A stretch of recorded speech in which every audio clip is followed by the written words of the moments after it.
Even men who have been in intimate relationships for decades often have a significant blind spot when it comes to understanding what their partner is truly experiencing at the most intimate moments of their time together. Not because they do not care. Most men care enormously about their partner's experience, but because nobody has ever sat them down and explained clearly and clinically what is actually happening in a woman's body and mind during intimacy, and specifically during the moment of penetration and what follows it. That blind spot has consequences, not dramatic ones usually, but quiet, cumulative ones. A gap that develops over time between what a man thinks is happening for his partner and what is actually happening. A series of small misalignments in pace, attention, and presence that reduce the quality of an intimate experience that could have been genuinely profound for both people. Today, I am closing that gap. I am going to walk you through what is actually happening in your partner's body and mind during the moments of intimate connection, the physiological changes, the neurochemical shifts, the psychological dimensions of vulnerability and trust, and what she is genuinely experiencing in those moments that she may never have found quite the right language to describe. And I am going to tell you clearly and practically what understanding all of this means for how you show up in your intimate relationship.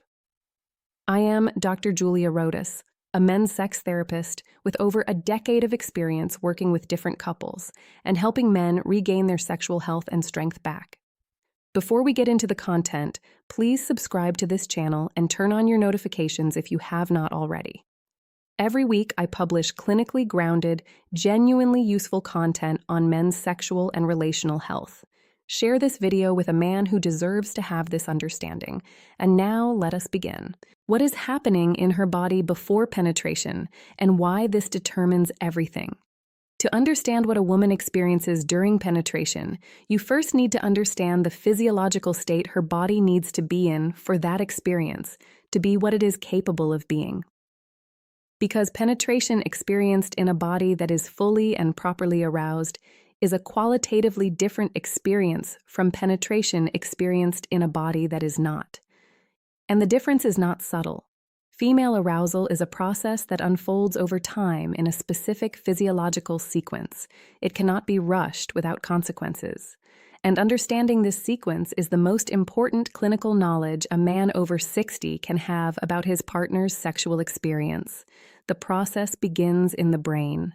Arousal is initiated by the nervous system in response to psychological, emotional, or physical stimulation, or some combination of all three. When arousal begins, the parasympathetic branch of the autonomic nervous system activates and drives increased blood flow to the pelvic region.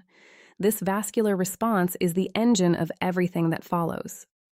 As blood flow to the pelvic region increases, the clitoral complex, which includes not just the small external glands, but the full internal structure of the crura and vestibular bulbs that extend along the vaginal canal, becomes engorged with blood. This engorgement increases the sensitivity of every nerve ending in the region dramatically.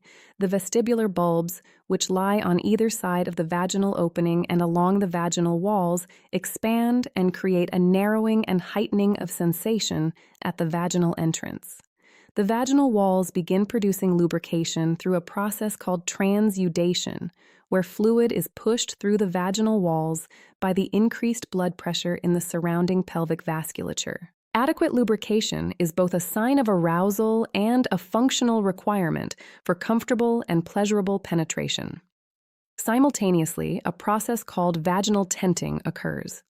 The upper portion of the vaginal canal lengthens and expands, increasing the total internal depth and creating space. The cervix, which sits at the upper end of the vaginal canal, lifts away from the vaginal opening as the uterus rises slightly within the pelvis. This tenting effect is essential because without it, deep penetration will cause the penis to contact the cervix directly, which for most women is uncomfortable to genuinely painful. The pelvic floor muscles, which in their resting state maintain a degree of tonic contraction, progressively relax as arousal deepens. This relaxation is what allows the vaginal opening to soften and widen, making penetration not just possible, but welcoming and pleasurable rather than resistant. It is worth noting that pelvic floor relaxation is not automatic or involuntary in the absence of full arousal. It requires the specific neurological conditions of deep parasympathetic activation that only genuine, unhurried arousal produces. A woman who is physically present but not psychologically safe, or who is aroused but has been rushed before the arousal process is complete, will not have fully released the pelvic floor musculature, regardless of how willing she appears externally. Her body has not yet received the internal signal that the conditions are right for full openness. This is why attentiveness to emotional safety is not merely a relational nicety. It is a physiological requirement. This entire sequence takes time for a woman to be fully and properly aroused, meaning engorged, lubricated, tented, and pelvic relaxed, takes somewhere between 15 and 45 minutes of appropriate stimulation in most women. And this time frame tends to increase rather than decrease with age. For women in their 50s and 60s, hormonal changes associated with menopause affect the speed and completeness of this arousal process, typically requiring longer rather than shorter arousal time and often requiring deliberate supplementation with lubricant, regardless of arousal level. When penetration occurs before this physiological preparation is complete, the experience is different in every measurable way. The vaginal walls are less sensitized. The tenting has not fully occurred, meaning depth of penetration causes discomfort. The cervix has not lifted, creating a risk of painful cervical contact. The pelvic floor is not fully relaxed, making penetration itself resistant rather than welcoming, and the neurochemical state of arousal has not reached the level at which all of the signals that make the intimate experience deeply pleasurable are fully active.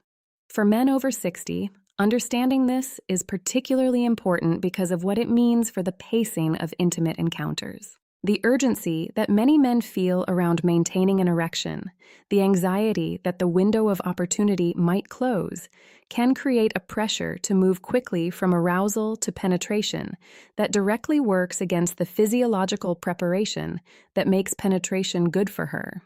When a man rushes this process, he is not just being impatient. He is, without knowing it, ensuring a less satisfying experience for his partner than the same encounter could have provided with more patience and attentiveness. The practical implication is straightforward. Invest in the time. The 15 to 30 minutes of attentive, responsive foreplay that allow her body to complete the arousal process are not a preamble to the real event. They are a non-negotiable component of the real event, the part that determines whether what follows is genuinely pleasurable for her or merely tolerable. What she experiences during penetration, the physiology and the psychology. When penetration occurs in a body that has been fully and properly aroused, the experience for a woman is neurologically and psychologically complex in ways that most men have never had explained to them. From a purely physical standpoint, the moment of initial penetration activates the dense concentration of nerve endings in the vaginal entrance and the engorged vestibular bulbs simultaneously. The vestibular bulbs, having filled with blood through the arousal process, are now pressed against the vaginal walls from the inside, which means that penetration creates indirect stimulation of the internal clitoral complex from within, in addition to any direct external clitoral stimulation that may be occurring. This is why penetration in a fully aroused woman produces sensation that is qualitatively different from and considerably more intense than penetration in a woman who is not yet fully aroused. The nerve structures that generate the most intense sensation are only fully sensitized and engaged after the complete arousal process has occurred. The pressure sensation of fullness that women describe during penetration is not merely a mechanical observation.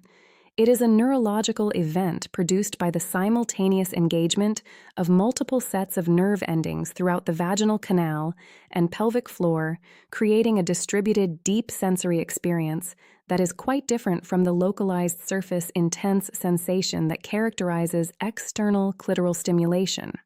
Many women describe this internal sensation as grounding, the sense of something that settles and centers, rather than excites and stimulates in the way surface sensations do.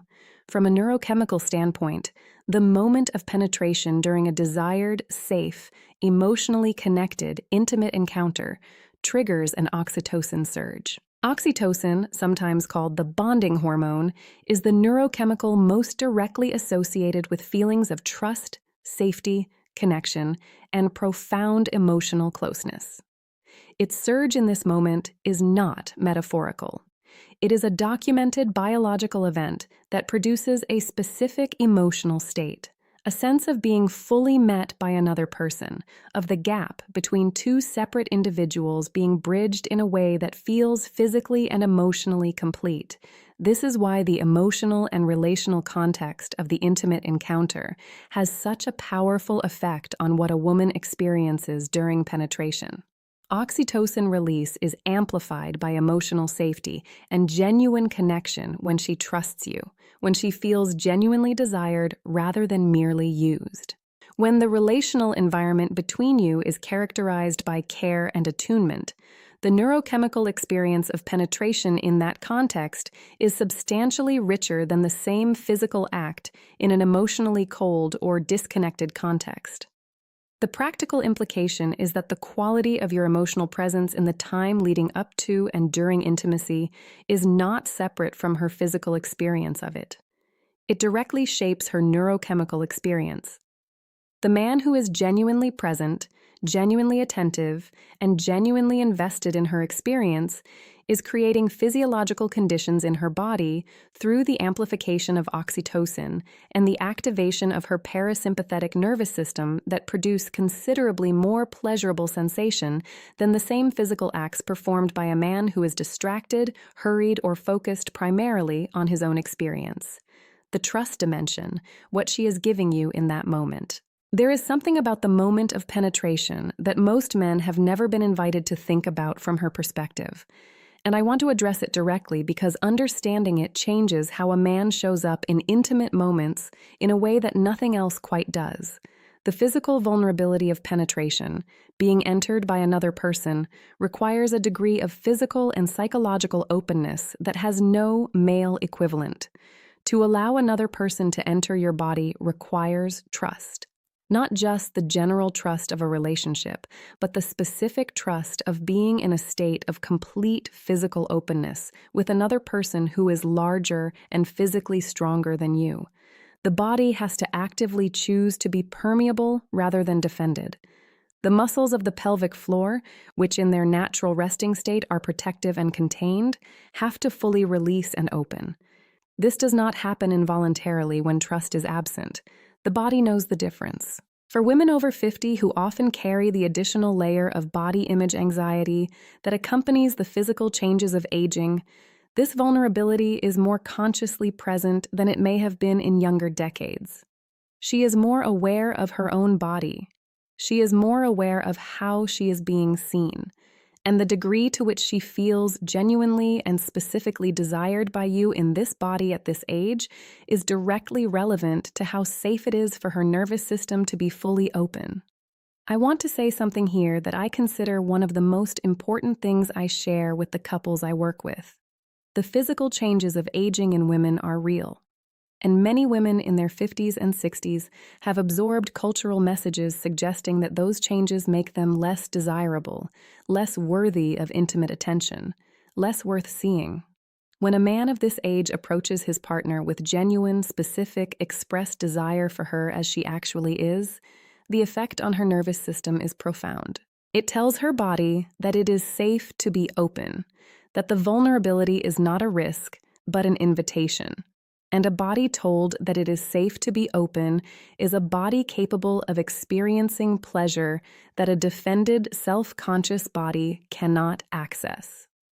When you approach this moment with genuine presence and genuine desire for her specifically, you are not just making her feel good emotionally. You are creating the neurological conditions under which her body can be fully open, fully responsive, and fully capable of experiencing the depth of pleasure that the encounter could offer. Emotional presence is not a courtesy. It is a physiological prerequisite. What she needs from you during penetration, pace, attention, and presence.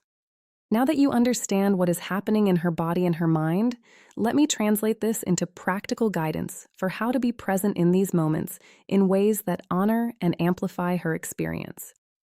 The first and most important thing she needs from you is pace. Specifically, she needs initial penetration to be slow.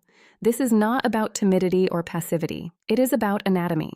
The vestibular bulbs and the pelvic floor musculature, even when fully aroused, need the gradual progression of penetration to communicate welcome and accommodation rather than surprise and resistance. Beginning slowly with the first entry being gentle and shallow and deepening gradually over the course of 1 to 3 minutes gives her body the time to respond to each new increment of depth with appropriate neuromuscular relaxation and expanded arousal. Beginning too fast, regardless of how aroused she appears, compresses a process that is designed to unfold incrementally. It bypasses the gradient of sensation that makes the transition from outside to fully inside a continuous and layered experience, reducing it to a single binary event. That reduction costs both of you something. The second thing she needs is your attention to her responses. Her breath is your most reliable real-time guide. Deepening, slowing, and rhythmic breathing indicates that her arousal is building and her body is responding positively. Held breath or shallow, tense breathing indicates that something needs to slow down or adjust. Her muscle responses, the relaxation or engagement of her pelvic floor, thighs, and abdomen, communicate the same information in somatic terms. The woman who reaches for you, draws you closer, and moves to meet your movements is communicating clearly that she is receiving what she needs. The woman who becomes still, holds her breath, or creates subtle distance is communicating equally clearly that she needs a different pace, a different angle, or more time. This is not a complicated system to read. It requires only one thing, that you are actually paying attention, not to your own sensations, not to your own performance, not to the internal monologue about whether you are doing well enough, but to her breath, her movement, the quality of her relaxation or tension. When a man's attention is genuinely directed outward rather than inward during intimacy, he receives continuous, rich, accurate information about his partner's experience. When it is directed inward toward performance monitoring and self-evaluation, he loses access to all of that information and is essentially operating blind. Most men, particularly in the heat of the moment, are attending primarily to their own sensations. The shift toward attending primarily to her sensations and her responses is the single most impactful change most men can make in their intimate lives, and it becomes more rather than less available with age. The urgency and performance anxiety of younger sexuality tends to narrow attention inward. The greater experience and reduced performance pressure of sexuality in the 60s and beyond opens the possibility of genuine outward attentiveness that younger men rarely access. The third thing she needs is your consistency once she is building toward orgasm. Female orgasm depends on the maintenance of a consistent stimulus pattern in the period approaching climax. The nerve endings and arousal pathways that are producing the building response lock into the specific stimulation pattern they are receiving, and any significant change in pace, depth, angle, or pressure in the final stages of arousal disrupts that pattern and can reduce or eliminate the orgasm that was building. When she communicates verbally or non-verbally that she is close, the most important thing you can do is maintain exactly what you are doing without variation. Do not speed up. Do not change angle. Do not introduce novelty. Simply maintain the consistent attentive presence of exactly what has been working. This is one of the most common and most consequential mistakes men make, changing technique at precisely the moment when consistency is the only thing required. The emotional aftermath.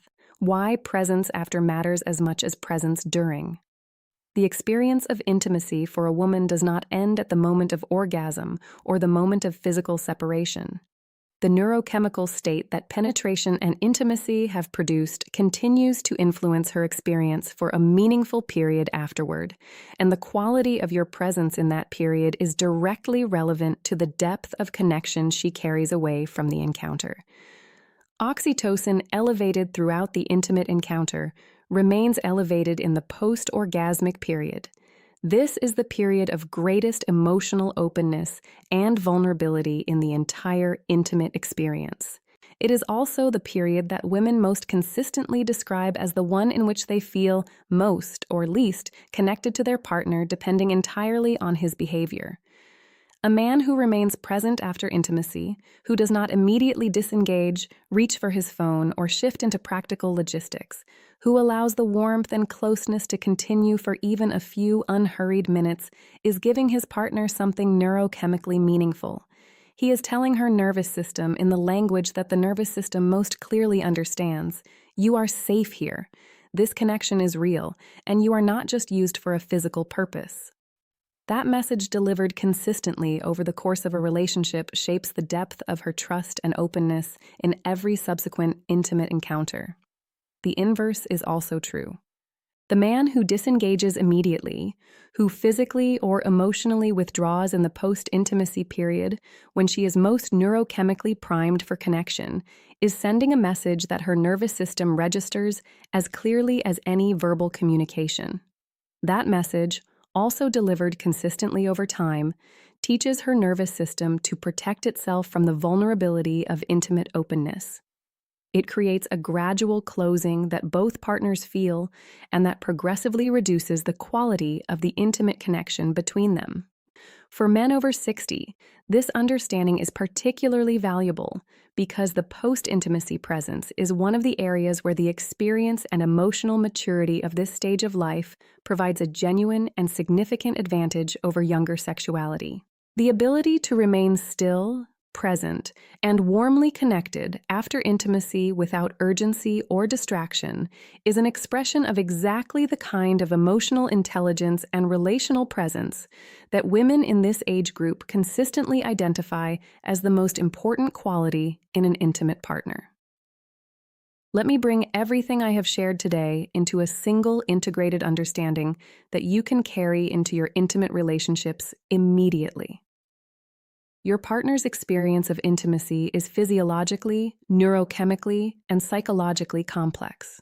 Her body requires a specific sequence of arousal preparation before penetration can be fully pleasurable. The experience of penetration itself engages the full internal clitoral complex and activates an oxytocin surge that is amplified by emotional safety and genuine connection. Her vulnerability in that moment is real and conscious, and your emotional presence is not a courtesy, but a physiological prerequisite for her full experience. She needs pace, attention, and ultimately consistency at the right moment, and she needs your presence to continue into the aftermath of the encounter in ways that honor the neurochemical state that intimacy has created. The man who understands all of this is not performing a series of techniques. He is genuinely present with another human being in one of the most intimate and neurologically rich experiences available to two people. He is attending to her actual experience rather than to a projected idea of it. He is offering the kind of attentiveness and care that produces the deep cumulative intimacy that both partners in a long-term relationship are capable of, but that most couples never fully access. The integrated picture I have described today represents what genuinely skilled, genuinely present, intimate partnership looks like after 60. Not impressive athleticism or elaborate technique. Genuine physiological understanding, emotional presence, and the specific attentiveness that allows a woman to be fully herself, fully open, and fully met in the moments that matter most to both of you. That combination available to every man who chooses to develop it is what produces the kind of intimacy that deepens rather than diminishes with the passage of time. I am Dr. Julia Rhodess, a men's sex therapist with over a decade of experience working with different couples and helping men regain their sexual health and strength back.